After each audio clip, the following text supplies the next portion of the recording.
Estas son las historias sónicas de hoy, donde se conjuntan el arte, la tradición y los grandes legados musicales. ¡Comenzamos! Queridos amigos de Xolotl Cabina de Radio, queridos amigos de SBC Radio, muy buenos días, muy buenas tardes y muy buenas noches. No importa en qué latitud y en qué longitud nos estén escuchando, vamos a tener hoy nuestra emisión número 4 ya de Historias Sónicas. Hoy las historias sónicas están a cargo de un servidor, Marco Antonio Brito, y tengo el honor de tener aquí como invitado para que platiquemos del tema inicios del rock and roll en los Estados Unidos de Norteamérica, Inglaterra, a mi hermano, a mi compañero de delito, mi mejor amigo, Miguel Ángel Brito. ¿Cómo estás, Miguel? Muchísimas gracias, buenas tardes, buenos días, buenas noches, su servidor Miguel Ángel Brito, y es un gusto, es un honor el estar compartiendo micrófonos con mi hermano Marco en esta emisión. Como debe de ser y como es mandado, siempre me he acomodado muy bien a hacer programas contigo y no va a ser esta la excepción. Vamos a platicar de los meros inicios de rock and roll. ¿Por qué? Porque mucha gente ya en la actualidad lamentablemente da por hechas muchas cosas.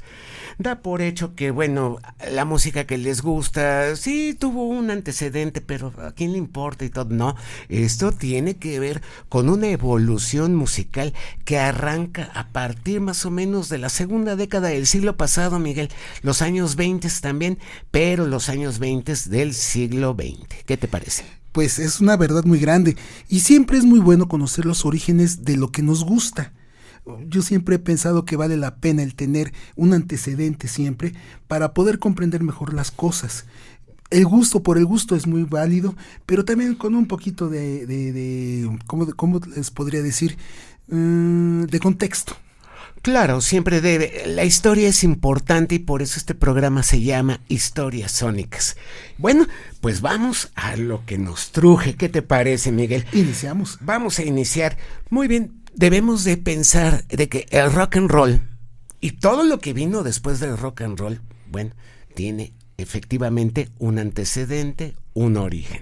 Y en este caso, en los Estados Unidos de Norteamérica, para la década de los 20, podemos ubicar ya en el año 1925 a los primeros grandes antecedentes de lo que después se hizo el rock and roll, Miguel. Para 1925 a 1930, ¿qué se escuchaba? ¿Qué era lo que predominaba en las radiodifusoras norteamericanas? Bueno, pues ustedes podrían escuchar, sobre todo, dependiendo del tipo de audiencia, porque había audiencia de color y audiencia blanca. La audiencia de color se iba por el blues, principalmente, aunque no tanto en los aparatos radiales, sino en los tugurios, en los bares donde se interpretaba el blues. Así es. Que el sector blanco de la población norteamericana sí tenía la posibilidad de poder adquirir un radio. De ahí vienen grandes programas de lo que hablaremos más adelante. Yo creo que la gente del sector blanco escuchaba Charleston. Así es, la música de Broadway también. Cakewalk. Sí, eran modas musicales y sí estaba muy presente la diferencia racial entre ellos. Tenemos que decirlo porque es parte de la historia. Es parte de la historia, desafortunadamente. Entonces podemos decir que las personas de raza blanca predominaba el gusto por el Charleston, por el Cakewalk, por la música de Broadway.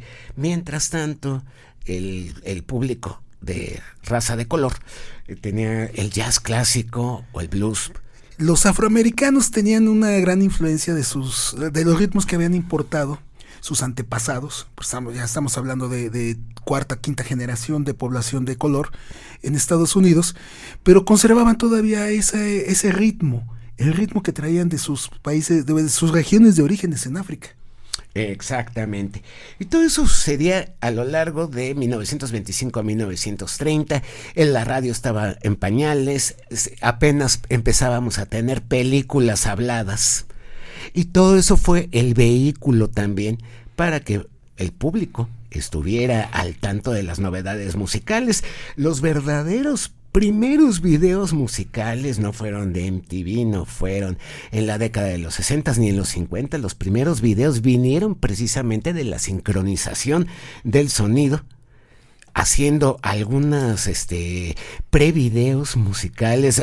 Recuerdo mucho a Cab Calloway haciendo Minnie the Moocher, de acuerdo. ¿Qué pasos de baile del tipo, para 1927, 1928. Entonces esos fueron los antecedentes. Incluso hay hasta tangos, Miguel. Hay tangos que están filmados a la técnica de video musical para poderse poner en una pantalla con el cinematográfica. mismísimo Gardel. Claro. Así es, estoy de acuerdo contigo. Sin embargo, el tango no penetró tanto en la sociedad norteamericana como en las sociedades hispanohablantes. Sin embargo, también podemos mencionar que el auge de la música vino con la democratización de la radio, de que la gente del pueblo pudiera comprar su radio, tenerlo en su casa, en un lugar especial, en lugar de la televisión que no existía en ese momento, y ellos pudieron... Se reunían en familia en las tardes, después de su hora de cenar, que en Estados Unidos es aproximadamente a las 6 de la tarde. Los programas musicales entraban a partir de las 7 de la tarde o de la noche. Es totalmente correcto lo que acabas de decir. Para los años 30, bueno, empieza ya a cambiar la cosa porque vemos otros antecedentes interesantes, Miguel. El swing. Ah, qué música tan fantástica. Es el jazz propio, apto para bailar, para ser bailado. Así es, y de duración corta. Las canciones del swing eran de duración mucho más corta que las de jazz. O las de blues. Y ahí fue donde se empezaron a establecer los estereotipos en la radio de que un disco o una canción no debería durar más de 3 minutos. 30 minutos, no, ni nagada la vida. Ni el lado completo de Greatest Show on Earth Horizons, ¿no? Sí, más o menos. En fin, bueno, el swing. Primeros grandes exponentes, pues yo me acuerdo de Benny Goodman, por Artie ejemplo. Shaw. Glenn Miller De todos los lugares. Y todo lo que se conoció posteriormente como lo que eran las grandes bandas. Desde orquestas que tenían un renombre ya bastante amplio porque viajaban a lo largo de la Unión Americana, los hermanos Dorsey, por ejemplo. Los hermanos Dorsey. La nobleza del jazz. Así es. Duke Ellington. Count Basie y el rey. Satchmo, Louis Armstrong. Bueno, pues para esos años 30 también empieza otra bonita costumbre de esa gente joven, yo le diría, los crooners. Ah, es que eran los cantantes de las grandes bandas propiamente, así iniciaron su contraparte femenina, que son las sirenas. Las sirenas, exactamente. Pero déjame te digo una cosa, también aquí se inaugura algo que se volvió muy común en el rock, y en el rock and roll y luego en el rock, que efectivamente el cantante de la gran banda se volvía solista. Oh, sí. Ahí se inauguraron esas costumbres que para la época del rock and roll y del rock ya fueron muy comunes. Vamos a hablar de crooners. ¿Quién te gusta? ¿Bing Crosby? ¿Frank Sinatra? ¿Qué te parece si primero iniciamos por tratar de definir qué es un crooner? Me gusta la idea. Para el público, para nosotros. Un crooner es una persona, es un hombre con una voz generalmente en tesitura de tenor que te cantaba de una manera íntima, de una manera que te daba la ilusión de que te estaba cantando a ti. Te arrullaba, te enamoraba esa voz. Y todo esto también fue posible gracias a adelantos técnicos. Los nuevos micrófonos que recogían y registraban los sonidos bajos, hasta susurros, podías tener en cuenta eso, que vino en la época de los 30, más o menos. Claro, y los ejemplos que te decía, ahí empezó Frank Sinatra, ahí empezó... ¿Con quién cantaba Frank Sinatra? Ay, con la orquesta de Tommy Dorsey. Tommy Dorsey, exactamente. Claro que sí. Pero no solo eso, había también otros pre-crooners que también venían paralelos, Mel Tormé, Rudy Vallee. De acuerdo. Que son nombres que no menciona nadie, pero eran grandes superstars del espectáculo en ese momento. Pero también se inauguró en esa época, hacia finales de los 30, mediados de los 40, el famoso Teen Idol. Frank Sinatra fue un Teen Idol. Sí, aunque no se reconocía todavía al adolescente como un grupo sociológico. De eso vamos a hablar después. En un momentito. Eso es una historia más adelante. Entonces, crooners. Los crooners. Ahí viene Bing Crosby, Viene también, empieza Perry Como. Perry Como, Dean Martin, Al Martino. Empieza todo eso. Y se va gestando también la nueva onda del country.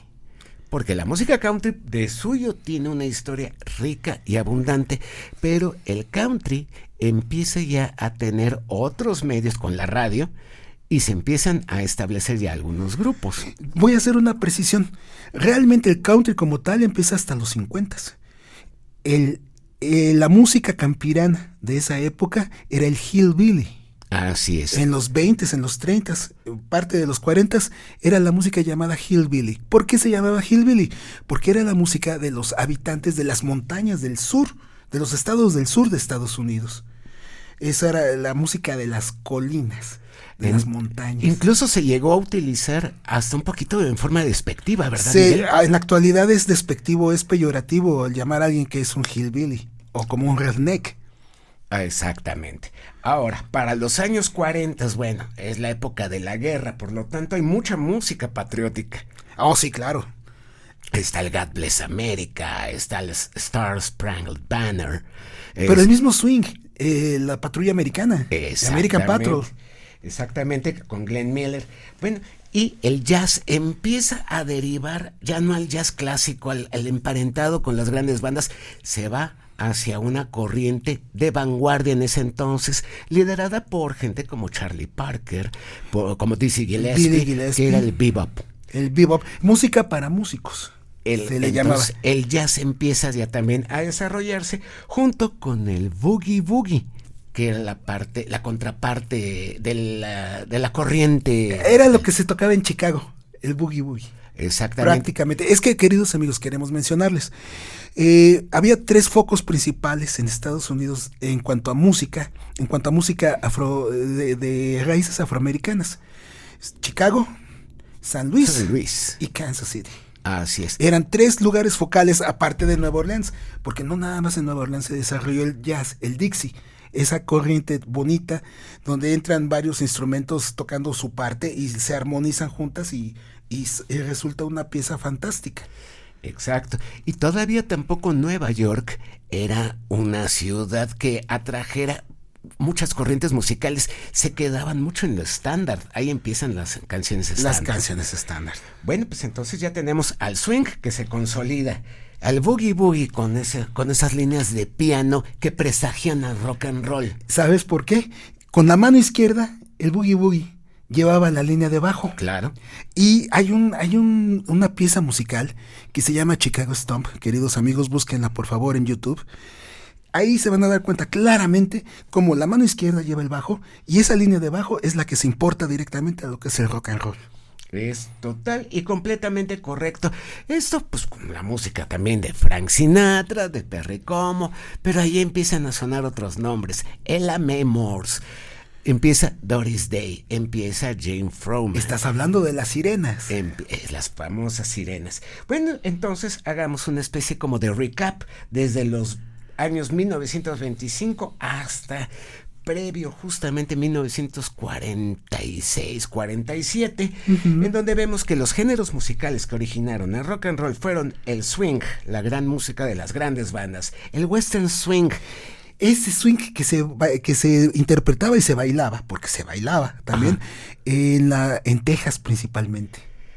Curiosamente se le llama western swing y todo el mundo piensa que el origen es California. No, California estaba en otra onda. Estaba totalmente en otra cosa.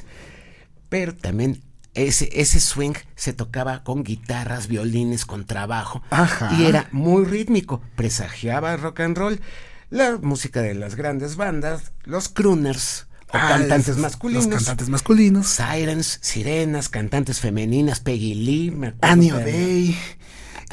Esta niña que cantaba con Jim Krupa. Anita O'Day. El famoso hillbilly, que ya vemos de que puede llegar a ser hasta un poquito despectivo.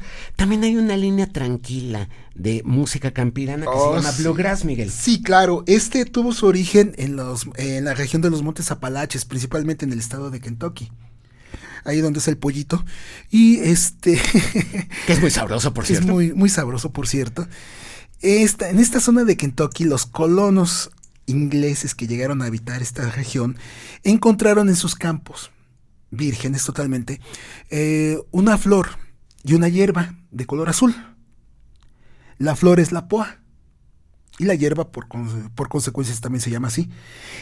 Bajo ciertas condiciones de luz en las tardes o en las mañanas, ese tapete de hierba se veía de color azul, por eso es bluegrass. Excelente. De hecho, aportación. Kentucky es el estado bluegrass. Eso, en las placas de los automóviles aparece esa leyenda, Bluegrass State. Sí, porque todos los estados tienen o su eslogan o su frase. O su Muy frase. bien. Bueno, pues el blues, rhythm and blues. El blues, boogie. ese no lo tocamos, pero el blues es importantísimo, Marco. Claro, porque le da la raíz sentimental y musical. Y te voy a decir una cosa, quizás la música se conocía por la alegría que se transmite tanto al tocarla como al escuchar. Pero al bailarla, pero el blues es tristeza. Todo lo contrario, porque por eso habla se de llama tristezas. blues. Habla de tristezas y habla de malas experiencias. Fíjate que uno de los antecedentes del rock and roll que podemos escuchar es Bessie Smith. Bessie Smith. Con esta canción Bad Fruit. Uy, no es Bessie Smith. Era esta otra mujer, otra morena también. ¿Cómo se llamaba?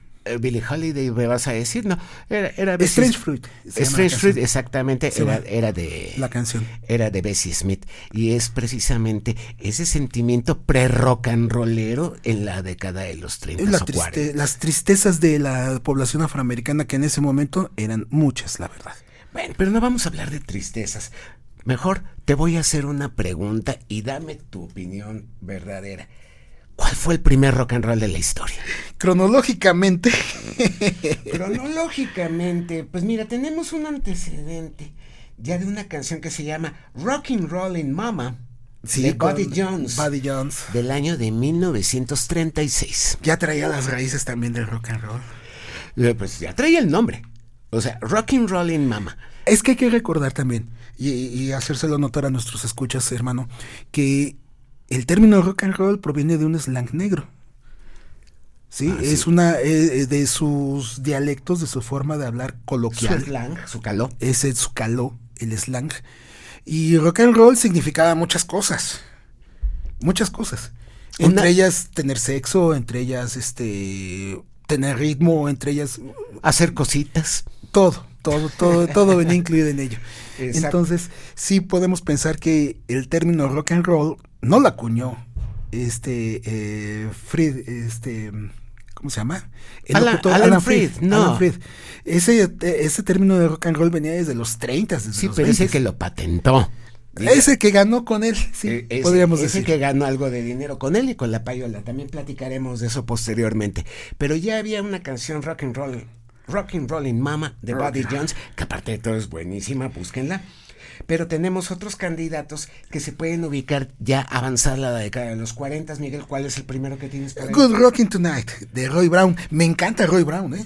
Es un maravilloso cantante. A quien no conozca Good Rockin' Tonight, pero sí puede conocer Hay buen rock and roll esta noche. Exactamente. De ahí viene esa canción. Ese es el antecedente de esta canción. Es esta canción propiamente dicho. Roy Brown, excelente músico, nacido ya en Detroit, sí, que va a tener relevancia en los 60. En los 60 esa ciudad.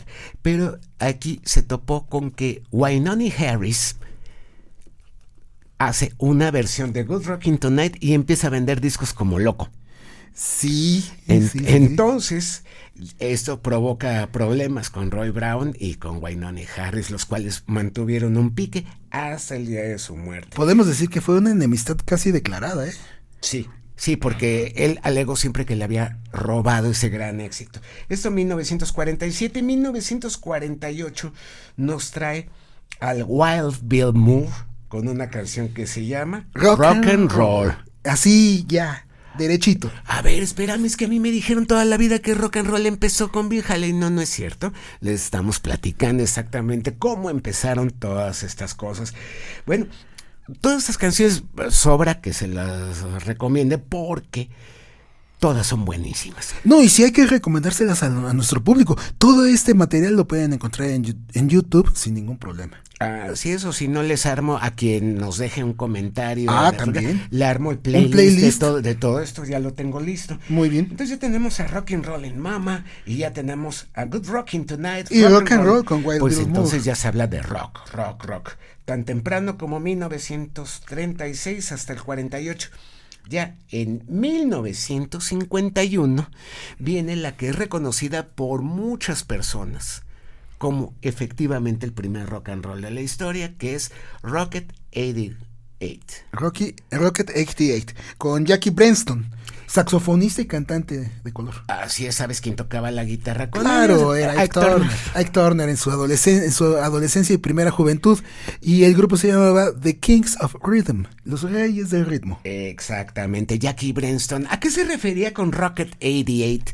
Es una historia bastante curiosa. El rock and roll y los automóviles como Van que de la mano, claro. Y el Rocket 88 era el nombre del motor que ponía la fábrica Oldsmobile En sus automóviles. en sus vehículos, que empezaban a conocerse como muscle cars, que eran automóviles muy potentes porque los automóviles eran muy pesados, entonces el motor tenía que ser muy eficiente para desarrollar velocidades, y el gran modelo del motor Rocket 88 fue de la Oldsmobile. De acuerdo.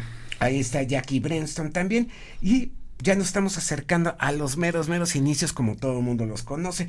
Hay una canción que se llama Rock the Joint.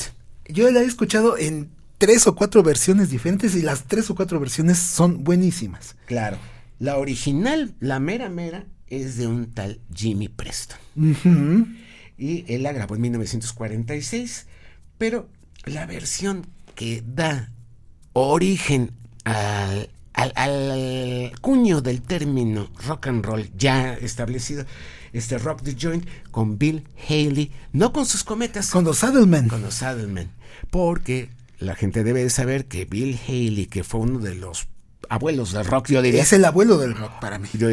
ya tenía 30 años cuando estaba aquí cantando este tipo de rolas.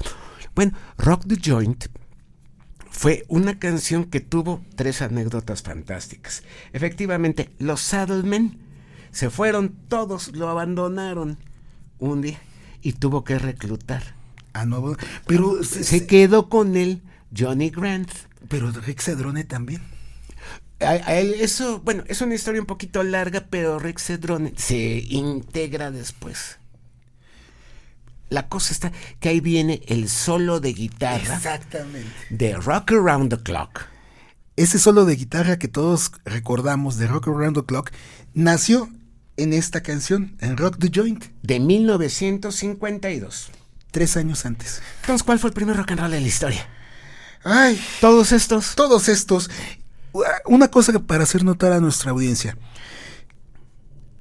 Todos los cantantes que mencionamos, Roy Brown, Wild Bill Moore, Jackie Brenston, Buddy Jones, eran de color. El único blanquito fue Bill Haley. Era Bill Haley. Y sus Saddlemen. Totalmente de acuerdo. Y ahora vamos a hablar ya del momento que realmente en la historia universal marca el nacimiento del rock, que es cuando Rock Around the Clock, que no es alrededor del reloj, por favor, no lo traduzcan nunca de esa manera, es rock a toda hora. Rock a toda hora. O Rock sea, todo el día. Exactamente, es decir, algo around the clock es todo el día, no alrededor de... Hazme el favor, ¿a quién se le habrá ocurrido eso? A alguien que no sabe inglés. En fin, Rock Around the Clock llega al primer lugar de las listas de popularidad en agosto de 1955. Entonces, esto viene precedido de que fue utilizada la canción para los créditos de la película Blackboard Jungle de Glenn Ford, Miguel. De acuerdo, ahí sale, por cierto, Big Morrow. Big Morrow, que luego lo reconoceríamos como el Sargento Saunders. El Sargento Saunders de la serie televisiva Combate. Bueno, una gran película. Glenn Ford era un maestro con la paciencia de santo. Yo creo que ni Job tenía tanta paciencia como él. Pero la música de los créditos fue Rock Around the Clock, que por cierto ya había sido lanzada previamente un año antes, que no había tenido gran éxito, gran repercusión. Sin embargo, cuando sirve como tema de apertura para la película, se volvió una locura. Y es curioso porque esa canción ni siquiera es original de Bill Haley. Tiene una versión de 1952. De acuerdo. También, o sea, no es original. En fin, vamos avanzando con esto. Pero ahí cambió la forma de ver y escuchar la música. En los Estados Unidos, sobre todo. Hay que comentarle a nuestros amigos que nos escuchan que si hubo un país fortalecido y beneficiado por su triunfo en la Segunda Guerra Mundial, fue precisamente Estados Unidos. Su industria detonó, ahí se convirtió en una potencia mundial, prácticamente, mejorando la calidad de vida, sobre todo de la población blanca, que era la enorme mayoría en esa época. Uh-huh. Entonces, ahí se inventaron los suburbios, esas casitas que están fuera de la ciudad. Tú ibas a trabajar a la ciudad, pero regresabas a la tranquilidad de las zonas circundantes. Y todo eso era posible por las carreteras interestatales. Que esas se hicieron desde la época de Roosevelt, ¿eh? Sí, pero el gran boom vino después de la guerra y el sistema interestatal de carreteras que permitió la ubicación de los suburbios con cierta distancia de las ciudades fue precisamente por eso. Pero estamos hablando de 1955. Ya la música había cambiado. ¿Por qué? Porque todavía seguía esa tendencia de, llamémosle, mainstream conservador. Los estándares. Pero ya empieza a haber rock and roll. Y empiezan a aparecer. Había canciones tales como ¿cuánto cuesta ese perrito que está ahí en la vitrina? Ay, ¿sí te acuerdas de eso? Sí, Patti Page. How much is that dog in the window? Au, au. Sí, es Patti Page. Y los documentales de la historia del rock te muestran. Había un programa que se llamaba Your Hit Parade, tu lista de éxitos, en donde sale esta canción y sale Patti Page viendo en la ventana de una veterinaria, de una tienda de mascotas, un perrito que cuando le canta, le contesta el perrito, hágame usted el favor. Y llegó a primer lugar. Oh, sí. Pero bueno, esa era la música que les gustaba. Hot diggity, top siggity, pum, what you do to me. O sea, Perry Como. Dean Martin. Bueno, pues ya empieza a haber otros nombres. Pero antes de que hablemos de esos grandes prohombres, ¿por cómo cambió el rock and roll a la sociedad en Estados Unidos? De todas formas. Reconocimiento del grupo social teenager. Antes no había adolescentes. Tú, como hombre, pasabas de la niñez a los 11, 12, 13 años, pasabas directamente a ser adulto. Eras un adulto chiquito. Claro, como en México también. En México era una tendencia mundial, fíjate. En Inglaterra pasó lo mismo. El adolescente empezó a tener dinero y empezó a tener la posibilidad de consumir productos propios para él. ¿Por qué? Por la bonanza económica que hubo. Esa explosión económica que hubo en cuanto a crecimiento. Fortalecimiento de las clases medias. El establecimiento y fortalecimiento de clases medias permitió que los muchachos que no trabajaban, pero sí estudiaban, recibieran una cantidad. Una mesada que le llaman. Al mes. Uh-huh. En México era el domingo. Le decían, te doy tu domingo, decían los padres, ¿te acordarás? Exacto. En Estados Unidos era una mesada, porque era una cantidad que el papá, el jefe de la familia, le daba a cada uno de los hijos para que tuviera para sus propios gastos. ¿Sí? Entonces, ya con esa independencia económica, los muchachos ya podían entonces influir en los gustos. Y podían consumir su propia música, su propia moda. Así es. Podían, con suerte, tener el auto de papá prestado. Y tener la responsabilidad para no destrozarlo al primer semáforo. Sí, no, o sea, te lo prestaban, pero tenías que dejar una fianza, yo creo. Claro. Entonces los jóvenes empezaron también a desarrollar nuevas formas de hablar, de dirigirse a las personas. Antes, en esa época del rock and roll, 1955-56, había un vocablo que era daddy-o. El daddy-o, el papito. Que era la forma de burlarte o de decirle de una forma despectiva a alguien. Pero fíjate que todo esto se llama slang, queridos amigos del público. Esas formas coloquiales, ese caló que comenzó a usar la juventud, viene precisamente de la parte negra de la población. Sí. Los blancos, ¿no? Los blancos, sí, señor. Bueno, se dirigen de esa manera, pero si ustedes pueden ver la película que ya les habíamos dicho, Semilla de Maldad o Blackboard Jungle o Rebelde sin Causa, te das cuenta de que ya los adolescentes ya traían otra onda, ya se dirigían tanto a la gente mayor de forma despectiva, a las autoridades, a la religión. Comenzó a haber una especie de crisis de valores en la sociedad norteamericana. Los valores anteriores caducaron. Y estaban estableciéndose o principiando a establecerse los nuevos valores. Y en vez de preguntarte qué tal, cómo estás, o de dirigirte a una chica así respetuosamente, hola, ¿cómo estás? What's your pleasure, treasure? Sí, esas frases. Ese tipo de todo frases. Eso, te digo, todo eso viene del slang que hablaban los afroamericanos. Exacto, y entonces cambió la forma de relacionarse de los jóvenes a los adultos. Ya empezaba a haber rebeldía. Ese término que va acompañando siempre al rock and roll, la rebeldía del rock and roll. La rebeldía era de que ya no le besabas la mano a tu papá o a tu mamá, ni le pedías la bendición para salir, ya, eso era rebeldía. Era rebeldía el peinarte con un copete exageradamente. Dejarte crecer el largo. cabello, además. Dejar crecer el cabello, porque el crew cut, el casquete militar, era el corte favorito de los jovencitos cincuenteros. Pero bueno, no, de los papás de los jovencitos cincuenteros. Pero los obligaban, exactos. hombre. Por eso. Ellos ya se empiezan a dejar crecer el pelo, que yo no hubiera podido sobrevivir en esa Norteamérica cincuentera con el pelo que traigo, ni mi amigo el Inge, ni mi amigo Mario. O sea, muchas personas estaríamos sufriendo por eso. Hacían copete y cola de pato. Y cola de pato, que era el peinarse con la vaselina y darle forma al cabello. Ok, las formas de relacionarse en pareja. Ahí empezó a darse también mucho el tema de los embarazos no deseados, Miguel. Los embarazos adolescentes, sí, claro. Los jóvenes en la escuela, pues ya también era fácil o intentar pasarse de listo con los maestros, con los prefectos, con los directores, con las chicas o con los colegas. Bueno, pero eso siempre ha aparecido en la juventud, en diferentes etapas, en las juventudes de diferentes épocas, todo eso aparecía, pero era una especie de juego en ese momento, antiguamente. Era una especie de juego que podías jugar hasta que cumplías determinada edad. A partir de esa edad ya te tenías que volver serio. En cambio, en la época ya del rock and roll, no tenías por qué volverte serio. Te volvías peor todavía de burlón y de desafiante.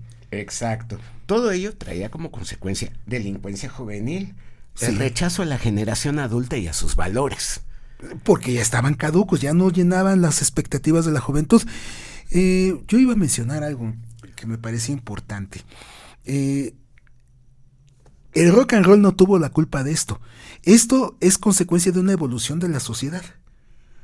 Pero el Lo rock mismo- and roll era el soundtrack de esa vida. Pero era su soundtrack, no era el culpable como lo quisieron hacer ver los medios. Sí, que eso es algo que es interesante y que tengo aquí anotado. Ujú. La reacción de los medios de comunicación masiva era totalmente de rechazo, de censura, de escandalizarse por los bailes de Elvis Presley, por ejemplo. Por los bailes de la comunidad afroamericana, ese Dirty Dance, que era padrísimo. El stroll se bailaba como Dirty Dance y olvídate, era maravilloso. Entonces, bueno, también tenemos un denominador común que aquí tengo anotado: la adoración a los automóviles, a las motocicletas, a las chicas. La gasolina era baratísima en esa época en Estados Unidos. Sí. Creo que con $3 podías llenar un tanque de un Oldsmobile, de un Buick, que eran carros más o menos de cierto prestigio. Entonces, te permitía lo que ellos llamaban el cruising, el trasladarte grandes distancias por las magníficas carreteras norteamericanas, que aún así tuvieron sus accidentes, pero bueno, aparte, eso es un tema aparte también. En un momento dado, pues permitían que los jóvenes pudieran andar todas sus tardes, una vez que acababan sus tareas, en su auto, motorizando, podríamos decirlo. Pues cruising, ¿no? Como Ese la canción cruising. de Jim Vincent, Ujú. que era un placer pasear por el auto, por la plaza principal de Smallville, USA, y que las chicas te vieran que vas en el auto, cortejarlas desde presumías. ahí.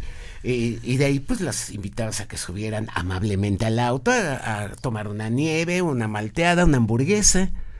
Por eso se nos quedó en el inconsciente colectivo el clásico diner con luces de neón, que se venden hamburguesas, que se venden... Oye, con las meseras en patines, ¿no? Patines, eso era maravilloso. Entonces, todo eso formó parte de la evolución de la cultura y del reconocimiento del teenager. Ahora vamos a hablar de los grandes héroes del rock and roll, Miguel. ¿Con quién quieres empezar? ¿Qué te parece si con el abuelo Bill Haley? Perfecto, William Clifton Haley, que vivió en México y se casó con mexicana en su tercer matrimonio. De hecho, hizo una melodía en honor a Tampico, ¿no? Pues era...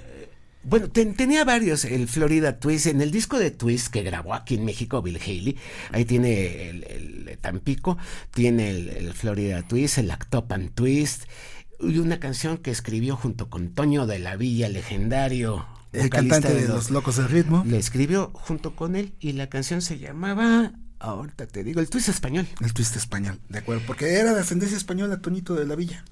Francesa. De hecho, nació en Francia. Franco-español, ¿no? De hecho, nació en Francia. Ok. Pero eso cuando hablemos de rock and roll en México. Ya lo comentaremos. El rey, el más grande de todos. Por eso es el rey. Elvis Presley. Mira, el mérito de iniciar todo esto, o la fortuna de haber iniciado todo esto, la tuvo Bill Haley. Pero quien la consolidó, quien la hizo suya, fue Elvis. Exacto, porque le dio, yo creo, todos los clichés de lo que es una superestrella de rock and roll. Elvis aportó todos, la manera de bailar, la manera de peinarse, el cómo cantaba. Porque cantaba sensacional. Lo gran guitarrista que fue y que nadie le reconoce. Curiosamente, eso es verdad. Es que quedó opacado por ¿cómo se llama? Billy Moore. Por Scotty Moore. Scotty Moore, perdón. Por Scotty Moore. Por Scotty Moore, que ese sí era un enorme y dotadísimo guitarrista. Claro, él era un virtuoso, pero era un excelente guitarrista. Elvis, más todo lo que logró, las películas que lo hicieron que filmara, le quitaron momentum, inercia, para seguir teniendo los éxitos que merecía tener. Sin embargo, su década de los 60s de Elvis tiene piezas sensacionales, tan buenas como las de los 50. Sí, de acuerdo. Pero las cincuenteras son las que se quedan. Don't Be Cruel, Teddy Bear, All Shook Up, Heartbreak Hotel. No, puras clásicas, puros himnos estás That's mencionando. Alright Mama. Y Good Rockin' Tonight. Good que fue su segundo sencillo. King Creole. Jailhouse Rock. Oh, no, hombre, ya no me digas, porque si no, de veras, vamos a hablar nada más de puro Elvis. De puro Elvis Presley. Ahora, esos son los que yo creo que están hasta arriba, aunque muchas personas ponen a Little Richard. Otro grande. Y se supone que era gran amigo de Elvis Presley. Es que, bueno, Little Richard rompió también con muchos moldes, entre ellas... Richard Penniman. Richard Penniman.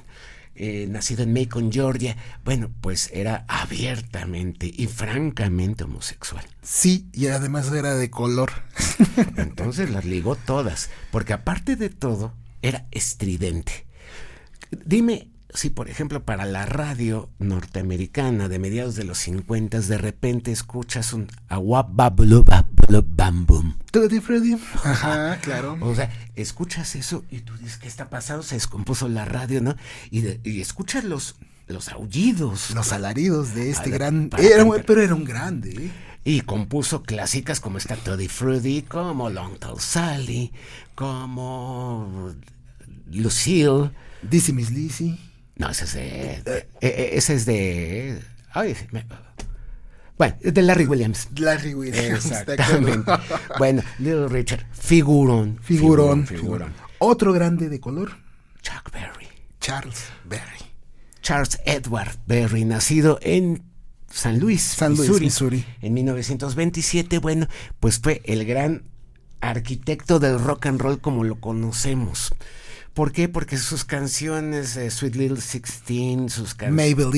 Maybelline, como Johnny B. Good. Otro himno. Empezaron a formar esos cimientos tan sólidos de rock.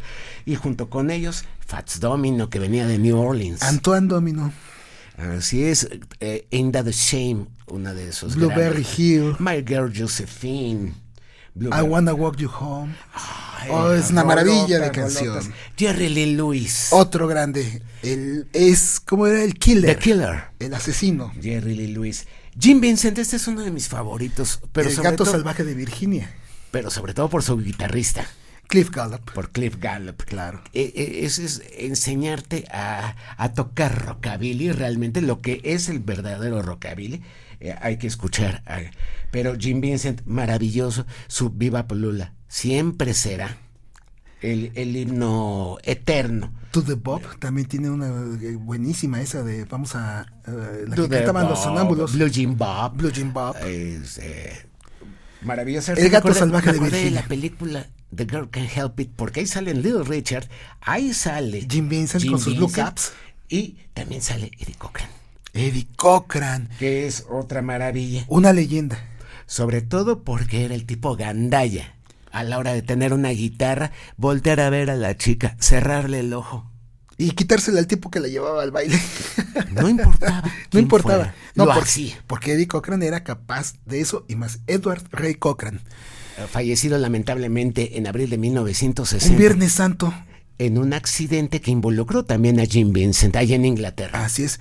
Jim Vincent creo que quedó lesionado de su pierna. Para siempre quedó lesionado de su pierna. Nunca pudo recuperarse y Eddie Cochran sí falleció. Le costó la vida. ¿Sabes quién era? El oficial de policía que llegó primero a la escena de ese accidente. ¿Quién? Un tipo que luego se llamaba Dave D. Y luego formó Dave D. Doss y Vicky Micantich. Un grupo de la ola inglés. Sí, claro. Pero esa es otra historia. Es otra historia. Carl Perkins. Es el ídolo de George Harrison, ¿eh? Y que una tragedia le impidió estar en el lugar de Elvis Presley en el show de Ed Sullivan. No sé si sepan, amigos de Xolotl Cabina de Radio y de SBC Radio, Carl Perkins también tuvo un accidente cuando triunfó con Blue Sweat Shoes. Se iba a presentar con Ed Sullivan y tuvo un accidente. Y no pudo, entonces decidieron adelantar en el calendario a Elvis Presley. Por cierto, Carl Perkins venía de la marca Son, ¿no? Igual que Elvis. Así es. Igual que Johnny Burnett. Muy bien, y vamos a hablar de otros que la gente adora, los Everly Brothers. Phil y Don Everly. Que son maravillosos los chicos. Vamos a apurarnos y nada más quiero decirte de Buddy Holly, que no se nos vaya Buddy Holly. Buddy Holly, otro grande, otro enorme. Tenía madera de ídolo, de veras que sí. Innovador, contestatario a su manera. A pesar de que venía de Texas y que usaba armas y todo. Mi gran ídolo, por él uso las gafas así, por eso toco nomás Stratocasters. Buddy Holly, es un grande, por favor escuchen lo que encuentren de Buddy Holly, queridos amigos. Afroamericanos en el rock and roll, Miguel, los importantes. Pues todo el doo-wop, ¿no? Todo lo que fue el doo-wop. Ay, qué moda, ¿no? Eso de que le ponías a tu grupo de doo-wop. ¿Qué es el doo-wop? El doo-wop es un subgénero del rock and roll, queridos amigos, que es principalmente vocal. Armonías abiertas con 4 tesituras de voz, normalmente. Una persona que entraba en falseto. Y esto tuvo su origen. Dicen que en las esquinas de las calles de las grandes ciudades del norte y noreste de Estados Unidos. No, realmente tuvo su origen en los garages. Es que en los callejoncitos. Lo que pasa, perdón, que te interrumpa, lo que pasa es que los nombres de los grupos de doo-wop o traían el nombre de tu calle o el de un ave. O el de un ave, de acuerdo. Entonces... O de una flor, recuerda las gladiolas. Claro. En fin, aportaciones chicanas notables al primer rock and roll, Miguel. Cómo no, Richie Valens. Ricardo Valenzuela. Ricardo Stephen Valenzuela. Así es. También la gente no menciona mucho ni conoce mucho a Chan Romero, pero si han escuchado la canción del Hippie Hippie Shake, sabrán quién fue Chan Romero. Chan Romero, él no era de ascendencia, bueno, él tenía el famoso crisol de razas de Estados Unidos. Su papá era de ascendencia española, pero mezclado con apache. Su mamá de ascendencia mexicana con irlandés y con cherokee. Así es. Así que imagínate, ¿no? Que de ahí salió Chan Romero. Chan es el apodo que le dio su abuelo, porque le gustaba andar descalzo y era decía su abuelo que parecía un chanchito de chiquito. Era Chan. Chan chiquito, muy bien. Y nunca olvidar también a Rosie Hamilton. ¡Ay! Rosalie. Méndez Hamilton. Así es, también chicana, y con una canción que el mismo John Lennon declaró alguna vez que era una de sus favoritas, Angel Baby. Angel Baby. Rosie and the Originals. Que también su grupo, los originales, The Originals, tenían 2 miembros de ascendencia mexicana. Correcto, y la influencia del rock chicano y de la raza mexicana en el rock and roll es bien importante. Algún día vamos a hacer un programa. Un especial de todo eso. Ojalá lleguemos hasta Los Angelinos, que eso es un movimiento que me encanta. Pero eso ya es ochentero, Miguel. Mejor nos quedamos en los 50s y háblame un poquito de todos estos teen idols, que fue la contraparte suavecita al primer rock and roll salvaje de Chuck Berry, de Little Richard, de Jim Vincent. Ahora vamos a hablar de los teen idols. Los teen idols nacen como una necesidad. Más bien Un como contrapeso, ¿no? satisfactor de una necesidad. Ajá. El teen idol ya es dirigido por mercadotecnia. Ya les dicen cómo peinarse, cómo hablar, cómo andar, qué grabar. Todos a excepción de Paul Anka. Quien era compositor de sus propias rolas. Así es. E intérprete además de sus propias rolas. Había unos que además fingían les arreglaban la voz en el estudio. Como Fabian Forte, ¿no? Así es, Fabian. Vamos a hablar de Fabian. Sí, los teen idols. Bueno, pues básicamente Pat Boone. Pat Boone, él era la respuesta evangélica blanca al salvajismo primario del rock and roll de color. Y rápidamente voy a nombrarte los teen idols más importantes de aquella época, aparte de Pat Boone y Paul Anka, Frankie Avalon, Fabian Tiger, Bobby Darin, uno de mis favoritos, favorito. Tommy Sands, que tiene unas rolas sensacionales, luego se casó con Nancy Sinatra. Nada más y nada menos. Bobby Rydell, otro de mis admirados. Sway, ¿no? Y entre muchas canciones. Entre muchas otras. Go Jimmy Go. Go Jimmy Go. Y Ricky Nelson. Consentidísimo. Este joven Eric Hilliard Nelson, él viene de una familia de artistas. De Ozzy Harris. Salían en la radio y en la tele. En la tele y en la radio. Y a él comenzó a despegar su carrera por su apostura física y porque salía en la serie con sus papás. Pues ni hablar. Terminamos de hablar de lo que fueron los antecedentes y la historia del rock and roll, de cómo empezó el rock and roll en Estados Unidos. Ahora te invito a que tomamos un vuelo de British Airways y vamos ya directamente a Inglaterra. Okay, ¿Cómo empezó, a diferencia de Estados Unidos, Miguel? Bueno, el ambiente social en Inglaterra era muy diferente al de Estados Unidos, a pesar de que ambos ganaron la Segunda Guerra Mundial. En Estados Unidos se detonó la economía, creció de una manera bárbara, permitió el acceso de los muchachos a instrumentos musicales, a vehículos, a comprar sus discos, a muchas cosas. ¿Sí? En Inglaterra no. Inglaterra ganó la guerra, pero perdió la economía. Lo que pasa también es que tiene que ver que Estados Unidos como país en el continente no sufrió ni los bombardeos, ni las invasiones que sí tuvieron en Londres, que sí tuvieron en Inglaterra, en Coventry, en varios sitios de Inglaterra. Exactamente, entonces, y al no proporcionar materia prima a Inglaterra, también su economía pues estaba debilitada.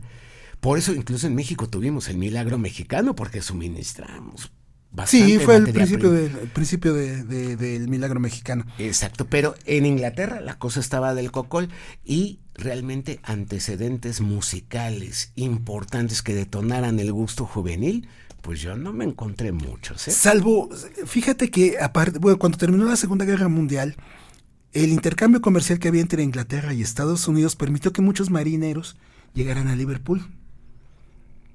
Y esos marineros a veces llevaban sus grabaciones y a veces llevaban sus instrumentos y cantaban. Y los jóvenes que venían de una tradición de música inglesa popular como el music hall, como la música de vodevil, que esas eran las raíces musicales propiamente de los ingleses, cuando escuchan la música que llevan los marinos mercantes norteamericanos a Inglaterra, se deslumbran.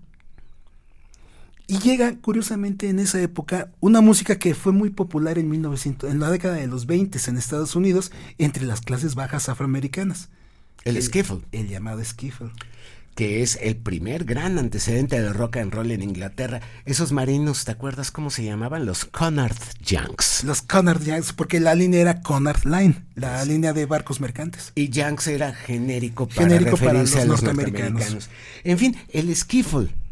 Porque mucha gente que ha visto comerciales, documentales, que ha visto cualquier cosa relacionada a la historia de The Beatles, dicen, es que The Beatles empezaron como The Quarrymen, un grupo de skiffle. ¿Qué diablos es el skiffle, Miguel? El skiffle es un género musical muy básico que se puede tocar con instrumentos que puedes conseguir, que no necesariamente son instrumentos ni de marca ni específicos. Puedes usar... había unas jarras de cerámica. Los jugs, que tenían dos agarraderas, y soplabas y te daba el sonido del bajo. Así. Exactamente, ese tipo de efecto daba. Pero también para percusionar y llevar el ritmo. La tabla de lavar. Los dedales. Y te ponías dedales para no lastimar. Y con eso llevabas ritmos. Se llevaban ritmos. Se utilizaban... El bajo de caja de té. Así es, que luego se conoció aquí en México como tinacordio. El tinacordio, sí. Y también pues, las guitarras acústicas. Entonces, ese era el género. ¿Quieren saber cuál era el verdadero skiffle? Escuchen a los Creedence Clearwater Revival. Con Poor Boy Shuffle. Con Poor Boy Shuffle. Ese es el verdadero skiffle original norteamericano. Sin embargo, el skiffle estalló como género autónomo en la Gran Bretaña hasta la década de 1950. Ahí se desarrolló como una corriente popular de gran masividad, pues debido a estas privaciones de la posguerra. La verdad es que la situación en Inglaterra estaba terrible, estaba del cocol. Sí, una guitarra te costaba 15 libras y conseguir 15 libras era el salario de un mes o de 2 meses para tu papá. Así es. En ese entonces fue definido como la música que llamó la atención de los adolescentes al ya venir todos estos primeros fenómenos y también empezar a enterarse de las noticias de lo que hacían Bill Haley, Elvis Presley, porque eran tan importantes. Empezar a escuchar esa música, pues siempre los motivó a quererla reproducir, pero provocó una locura. La locura del skiffle. La locura del skiffle entre 1956 y 1958. En donde vienen figuras como Lonnie Donegan, un cantante de origen escocés. Así es, que fue la máxima figura con su Rock Island Line. Y Johnny Duncan con el Last Train to San Fernando. Curiosamente, queridos amigos del público, se considera skiffle la grabación de Johnny Duncan a The Last Train to San Fernando, pero realmente su ritmo original era un calipso, hecho por un compositor trinitario. Y San Fernando no estaba ni en Texas, ni en California, ni en Falfurrias. Estaba en Isla Trinidad. Estaba en la Isla Trinidad. Muy bien. Grandes músicos empezaron como músicos de skiffle. Ahí te van. Pues The Beatles. Nada más y nada menos. Como los Quarrymen. También The Rolling Stones, los Bee Gees, Jimmy Page. Jimmy Page, es increíble. Hay un video maravilloso en la red, véanlo, de donde se ve a un Jimmy Page de 10, 11 años tocando skiffle. Vale la pena que lo vean. Vale la pena. Pero también junto con todo esto ya venía Elvis Presley, ya venía todo. Y llega Bill Haley y Buddy Holly a visitar Inglaterra. Hay que hacer una salvedad, queridos amigos. Los chicos de Inglaterra conocieron al rey únicamente por medio de grabaciones, porque nunca hizo giras internacionales Elvis Presley. ¿Y eso debido a qué fue? Por su representante. Así es. ¿Quién era? El coronel Tom Parker. Era un armenio ilegal que no podía regresar a los Se dice Estados que era Unidos. armenio, pero también hay otras fuentes que citan que era holandés, ¿eh? Lo que yo revisé directamente en lo que es el sitio de Elvis Presley es que es de origen armenio. Ya. Pero nunca regularizó su situación, por eso no podía abandonar el país, porque si lo abandonaba se quedaba fuera. Exacto. Y pues era su Elvis, imagínate. Por eso Elvis nunca hizo ninguna gira a nivel internacional. A diferencia de Bill Haley, a diferencia de Buddy Holly, que sí llegaron a Inglaterra. Exactamente. Y esas visitas causaron un gran impacto entre pues, unos muy jóvenes adolescentes, Beatles, que iban a ser también The Kinks. Hubo muchos adolescentes de esa época, claro, que los vieron y que de ahí tomaron muchísima influencia. Pero ahora vamos a hablar de las grandes figuras del primer rock and roll británico, Miguel. De acuerdo. Vamos a hablar de Tommy Steele. Tommy Steele, sí, cómo no. Su canción Rock with the Caveman, que sí conocemos todos, y se considera el primer rock británico original. De acuerdo. También, bueno, pues es la primera estrella local y inaugura una curiosa moda. Los apellidos de los cantantes solistas eran muy sonoros, ¿no? Era Steele, pero también tenemos a Fury, tenemos a Gentle, tenemos a quién más. Ahorita van a ir saliendo. Adam Fate, sí, claro. Sí. Bueno, pues esto para 1956. En el 57 hace una versión Tommy Steele a Singing the Blues, que llegó al primer lugar de popularidad. Y también en Inglaterra, hacemos la aclaración. La versión original de los Estados Unidos, de este muchacho, ¿cómo se llamaba? El de Singing the Blues. Guy Mitchell. Bueno, cuando también llegó al primer lugar en los Estados Unidos, quitándole el primer lugar a Heartbreak Hotel, los adultos se regodeaban diciendo, ya ven, el rock and roll es una moda pasajera. Ya llegó alguien que canta de veras, es Guy Mitchell con Singing the Blues, y adiós rock and roll. Sí cantaba, pero él está cantaba también. Está un padre montón. la canción, pero pues ¿cómo crees, no?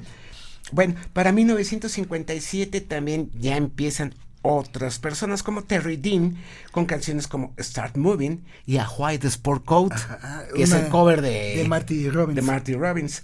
Wee Wee Harris, empieza a aparecer en televisión con un estilo excéntrico. ¿Sabes por qué su apodo era Wee Willie?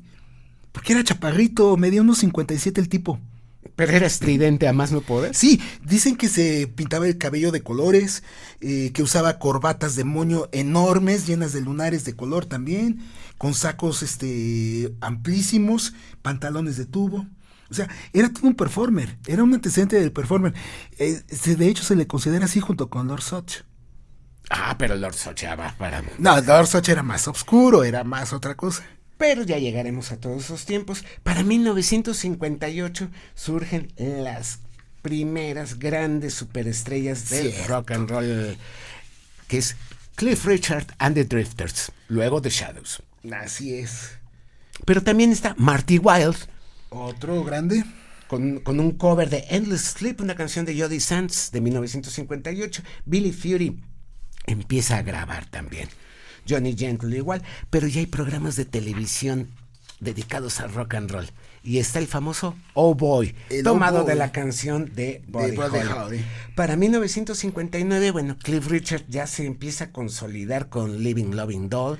Pero hay que mencionar a nuestros amigos que su éxito de 1958, Move It. La mantequilla, conocida en México. Ajá, es Muévete, una canción que interpreta con su grupo de acompañamiento en esa época, sus grandes amigos, los Drifters en ese momento, que posteriormente serían The Shadows, uno de los mejores grupos de rock instrumental de Inglaterra. Exacto. También, ¿sabes quién aparece? Ya las primeras grabaciones de Johnny Kidd and the Pirates. Otros que hacían performance, que tenían una gran canción que perduró por mucho tiempo, Shaking All Over. Gran versión de The Guess Who, ¿te acuerdas? Me encanta también. Muy bien. Bueno, pues The Drifters efectivamente a veces grababan con Cliff, a veces grababan como grupo, y ya eran The Shadows. Y ahí empiezan a tener éxitos en 1960, bueno, Apache. Es primer lugar en Inglaterra. Así es. Cliff Richard seguía con Please Don't Tease, pero ya teníamos a Billy Fury con Colette, Adam Fate con Someone Else's Baby. Y una chica, Helen Shapiro. Ella apareció para 1961, si no mal me acuerdo, con una canción que era un cover a Della Reese, You Don't Know. Ajá, que llegó a primer lugar. Así es. Para 1962 seguían partiendo el queso Cliff Richard and the Shadows. Bueno, Wonderful Land. Tierra Maravillosa, claro. ¿Y te acuerdas de una canción que tuvo cover en México? Johnny Remember Me, de Johnny Layton. Es una maravilla de canción. Es del establo de Joe Meek, ¿no? Así es. Junto con The Tornadoes. Que también los iba a mencionar con Telstar en 1962. Y Joe Brown and the Bluebirds, A Picture of You, y una rolísima de Mark Winter, Heaven's Plan. ¿Qué canciones? Qué canción tan hermosa. Y bueno, pues así empezó todo esto y así era más o menos en Inglaterra antes de The Beatles, antes de la ola inglesa. Y pues se nos quedó en el tintero ya por razones de tiempo de que hay para el rock and roll norteamericano, y me gustaría muchísimo que hiciéramos incluso un especial de esa época, cuando el primer rock and roll empezó a tener sus tragedias. Ok. Vamos a hablar de qué le pasó a Elvis, qué le pasó a Chuck Berry, a Little Richard, a Jerry Lee Lewis. Basta para un programa. Es lo que te digo, vamos a hacer, espero que me acompañes. Con todo gusto, para si tú me platicar invitas. de aquella época, en el día en que la música murió. Ay. Para que podamos platicar de qué música era la que predominaba, de todas estas broncas de rock and roll, hasta antes de la llegada de Beatles. La música popcorn. Platicaremos de Johnny Ace, ¿no? También. Los primeros muertos rock and rolleros. Los primeros muertos del rock and roll, caramba. Que traen muchas desgracias. Sí, si una música ha tenido mala suerte con sus intérpretes, ha sido el rock. Y la segunda el country, ¿eh? Y la segunda el country, también ha sido lamentablemente blanco fácil, ¿no? De muchas tragedias, pero da para un programa. La música popcorn, te decía, toda esa música que no sabes dónde acomodarla, si es un rock and roll, si es una balada rítmica, si es un blues, toda esa música era tan confuso. Como el término que los designa, eso de popcorn nunca he visto. Vamos a tratar de dilucidarlo. Y no solo eso, Miguel, también vamos a ver que todavía los gustos estándar seguían prevaleciendo. Pues es que la música popcorn básicamente es un estándar modernizado. En esa música que fue previa a la Beatlemanía, las modas de baile. También vamos a hablar de eso. Claro que sí. Los ritmos de baile. Claro. ¿Te parece bien? Claro que sí, con todo gusto. Mi compañero de delito, Miguel Ángel Brito, gracias por estar conmigo aquí platicando de rock and roll. Muchísimas gracias, Marco, muchísimas gracias por la invitación, gracias a nuestro querido público, un saludo enorme y escuchen música, siempre, de cualquier género, del que más les guste, pero siempre les va a dejar una sonrisa. ¿Y cuál es tu eslogan? Sean felices. Exactamente, así lo escuchamos en Recuerdos de SBC. Amigos de Xolotl Cabina de Radio, amigos de SBC Radio, pues esperamos que les haya gustado este cursillo introductorio. Relámpago. ¿Qué diablos es el rock and roll y cómo se formó? Pues aquí están los antecedentes. En próxima emisión vamos a tener, la que esté a mi cargo, cómo empezó todo esto de Raca Raca aquí en México. Va a haber muchas coincidencias, pero va a haber también algunas otras cosas que los van a matar de risa, los van a divertir, pero sobre todo van a aprender historias sónicas, que de eso se trata. Un servidor, Marco Antonio Brito, les dice como siempre, pásenla bien y hasta la próxima.